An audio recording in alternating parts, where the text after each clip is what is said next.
Mother said, go to the temple. So she came to the temple and told us what had happened.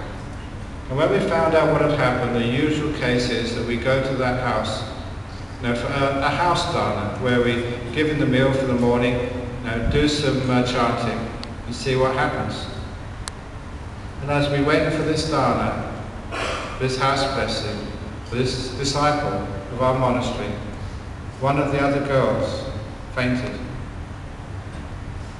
When they came to, they started speaking in a strange voice.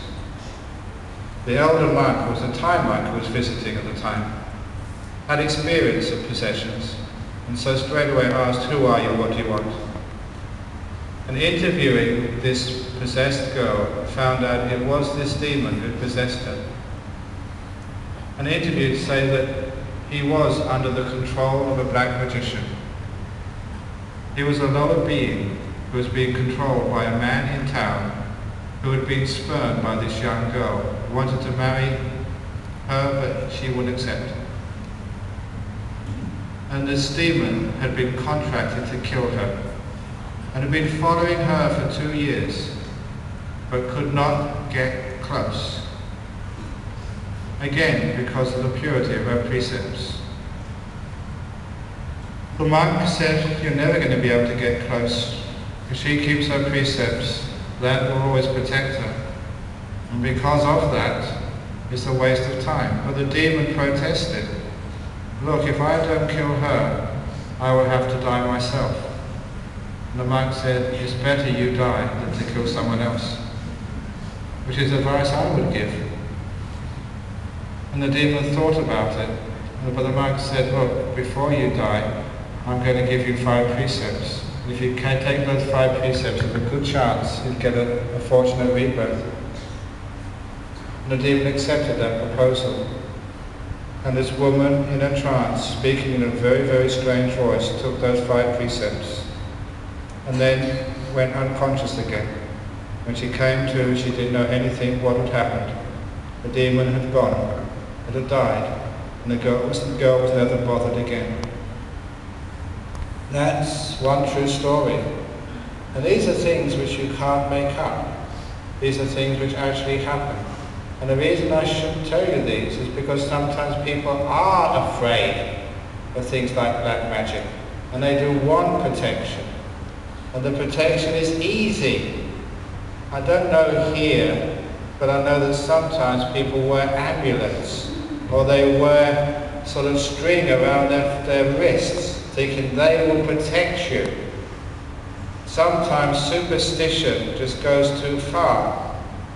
I was telling people in Kuching yesterday that when I was the monk in Thailand, they would always put the monks in the front of the bus.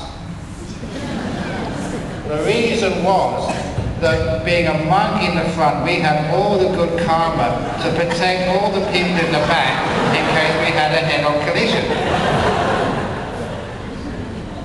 That's what they thought. And that was so well ingrained into them. I remember going on a bus journey from Chonburi into Bangkok, and as soon as I got on the bus driver beamed. He was so friendly to me. Oh, please, Venerable, come up, sit in the front. I was sitting right in the front, the very front, next to the window, and I realized that why he was happy that I was in that bus that day, because there was a movie on the TV he wanted to watch, and so he was driving right in, watching the movie all the way. And my goodness, we came very close many times. It was terrifying. Because he thought I would protect him from the crash. But he probably thinks he's right, because it did protect him. But I tried to make use of that superstition a few years ago.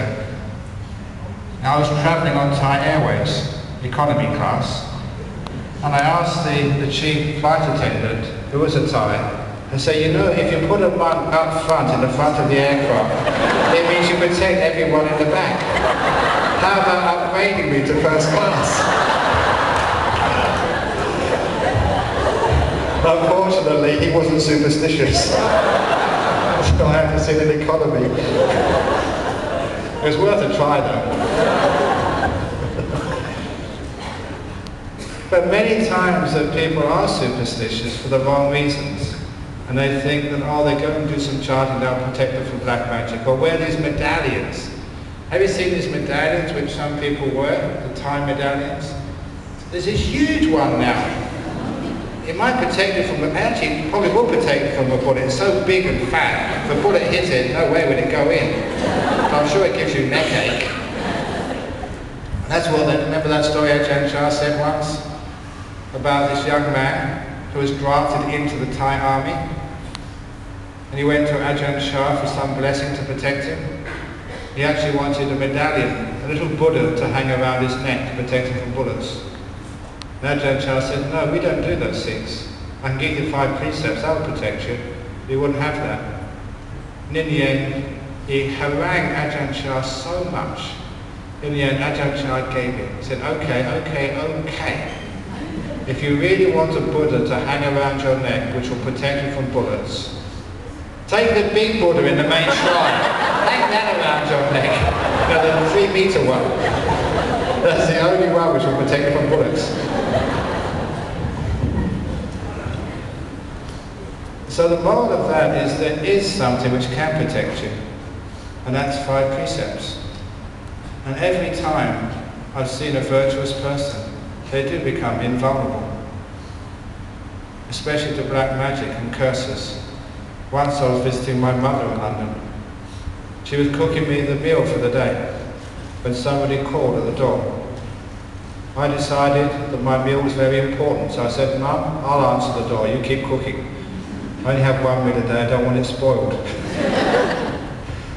So I answered the door for my mother.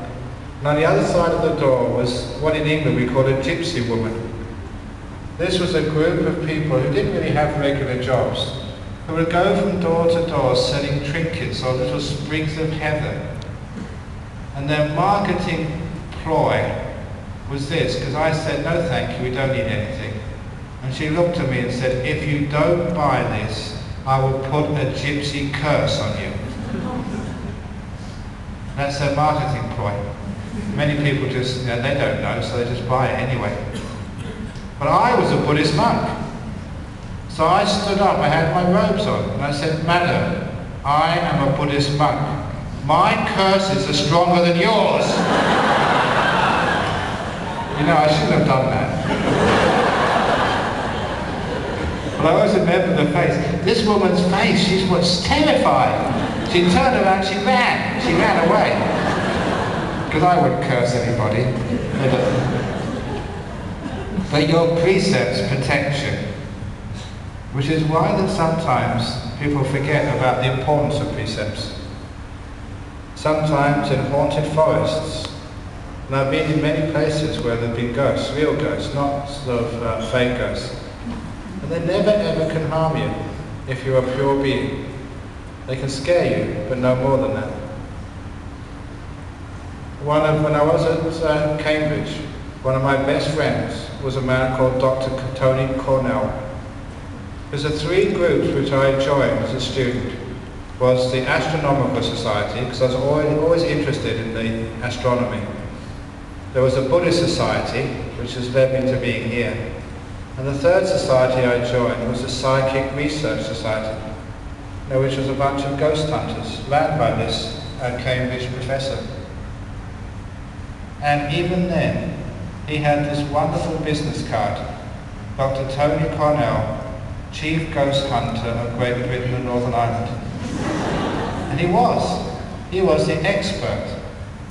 And I remember being in Australia and seeing Sunday papers talking about hauntings in England, and he would be the one writing the article, a good friend of mine. And he told me, this is the science of ghosts. Yes, ghosts do exist, but they never can harm you. In fact, they're usually very helpful sometimes. I only heard this ghost story quite recently. It's a beautiful ghost story, which shows you how ghosts can actually help you if you help them. After the tsunami a few years back, many people died. One of the places hit was southern Thailand. around Phuket,